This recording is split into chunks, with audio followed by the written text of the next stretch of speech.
Estamos no capítulo 16 de Apocalipse e estamos no início do fim, o juízo das 7 taças. Nesse vídeo nós vamos lançar um olhar profético sobre as 3 primeiras taças e notar o quanto estão relacionadas com a nossa vida diária. Vamos lá!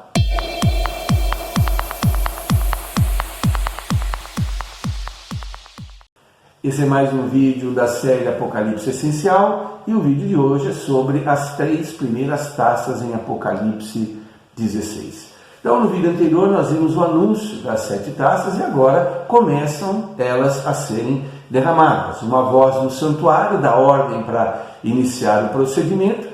O primeiro anjo a derramar a taça atinge os adoradores da besta com feridas malignas e dolorosas. O segundo atinge o mar, no caso o Mediterrâneo, transformando em sangue, matando todo ser vivente. E o terceiro atinge os rios, as fontes das águas, que também se transformam em sangue. É então que o anjo, que tem autoridade sobre as águas, diz o que veio a se tornar um dos cânticos mais queridos da igreja primitiva, também conhecido como um cântico da justiça de Deus. Pois bem, o que há de essencial nesses primeiros versículos do capítulo 16? Eu noto aqui a ordem divina. Veja bem, primeiro a taça atinge os adoradores da besta e na sequência as águas. Por que as águas? Porque elas são as primeiras na ordem da criação. Essa é uma coerência, há muita coerência em Deus. Vingar os mártires da besta é a sua prioridade. Tá? E então, usar a ordem da criação para começar o julgamento do mundo. Tá? As águas foram criadas no segundo dia. Primeiro teve o Fiat Lux, o haja luz, onde Deus cria a luz, e em seguida as águas. Então as águas são a primeira, aquilo com que Deus inicia a criação. Eu não sei se você já se perguntou por que existem tantas genealogias na Bíblia, né? Deus mantém os registros dos antepassados para que nos evangelhos possa ser utilizado esse conhecimento da genealogia para se traçar a origem humana de Jesus, o Filho do Homem. Isso se chama ordem. Paulo captou bem essa questão da ordem, essa coerência de Deus, quando ele diz: não me envergonho do Evangelho, porque é o poder de Deus para a salvação de todo aquele que crê. Primeiro do judeu, depois do grego. Essa expressão ainda se repete em Romanos capítulo 2, verso 9 e depois no versículo 10. O Apocalipse é um livro de ordem. Tudo no Apocalipse está no seu devido lugar. Então, apesar dos acontecimentos não estarem em uma ordem cronológica, os eventos em si, quando eles são apresentados, quando João tem as visões, tem as revelações, eles se apresentam por meio de uma ordem. Essa palavra é muito forte no livro de Apocalipse. Se você se deixar guiar pelo Espírito Santo de Deus, você vai descobrir que as coisas na sua vida vão acontecer, cada uma no seu devido tempo. Provérbios 4:18 diz: mas a vereda do justo é como a luz da aurora, que vai brilhando mais e mais até ser dia perfeito. Entregue a sua vida ao governo do Espírito de Deus. E você vai ver que a sua vida vai ser algo assim maravilhoso, vai ser ordeira, vai ser ordenada por Deus. Segundo, eu noto aqui que algo essencial brota desse texto: o juízo de Deus sobre as águas. As águas criadas em Gênesis 1, elas foram atingidas no rio Nilo, quando Deus julga a nação egípcia para provocar o êxodo. Isso está em Êxodo, capítulo 7.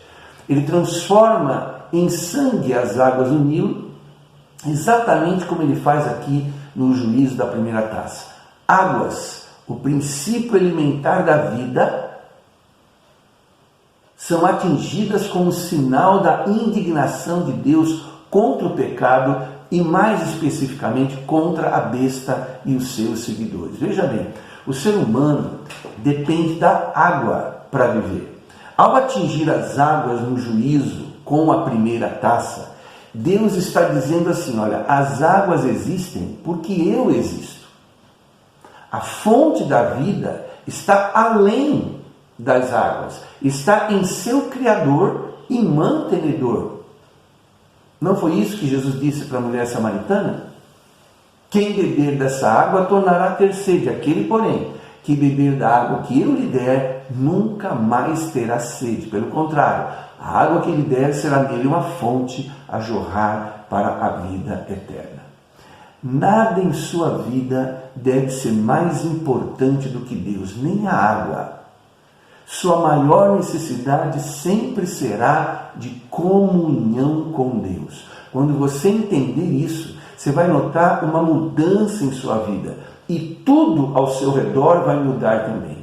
Quem tem Jesus tem tudo. Outra coisa que é essencial nesse texto, a justiça de Deus é louvada. Tá? Podemos definir esse mundo com uma só palavra. Se perguntar para mim, como que se define esse mundo? Eu defino com uma palavra, injustiça. Desde o fórum de uma pequena comarca do interior, no sertão do Brasil, até o Supremo Tribunal Federal. O que mais se comete em nosso país é injustiça, em todos os níveis. O Apocalipse, por sua vez, exalta a justiça. A justiça de Deus é louvada em todo o livro. Veja aqui, Apocalipse 16, versículo 5. Então ouvi o anjo que tem autoridade sobre as águas dizer: Tu és justo, tu, o santo, que és e que eras, porque julgaste essas coisas. Veja só, Deus há de julgar tudo que foi mal julgado ou desprezado pela justiça dos homens. Portanto, não se aflija pelo fato de haverem cometido injustiça com você. Quando eu era criança, chegava em casa irritado, pela alguma injustiça que cometiam contra mim, minha avó me dizia assim: Deus está vendo. Na época eu não entendia muito bem esse Deus está vendo, Mas aí com o tempo a gente vai entendendo, O que ele significa? Significa nada vai passar em branco. Deus vai levar a juízo, caso por caso, centavo por centavo. Tá? A palavra de Deus diz: não há criatura que não seja manifesta na sua presença. Pelo contrário, todas as coisas estão descobertas e patentes aos olhos daquele a quem temos de prestar contas. E tem mais, a Bíblia ainda diz: contudo, eles terão que prestar contas àquele que está pronto para julgar os vivos e os mortos. Então, se você tem sofrido muita injustiça nesse mundo, relaxa, eis que o juiz está às portas. Então, para encerrar, eu queria dizer para você o seguinte: Deus é Deus de ordem, e as coisas vão acontecer na sua vida no tempo e na maneira certa. Nunca se esqueça que a sua principal necessidade é e sempre será de comunhão com Deus. Guarda o teu contato com o teu Salvador. Protege a tua conexão com Deus. Esse é o maior bem que você possui. E se você tem sofrido com a injustiça desse mundo, não se desespere, nada escapará à justiça de Deus. Tá bom? Eu vou ficando por aqui. Se você gostou desse vídeo, curta, compartilhe com seus parentes e amigos e até o próximo vídeo, se Deus assim nos permitir. Sim, Senhor, Deus Todo-Poderoso, verdadeiros e justos são os teus juízos.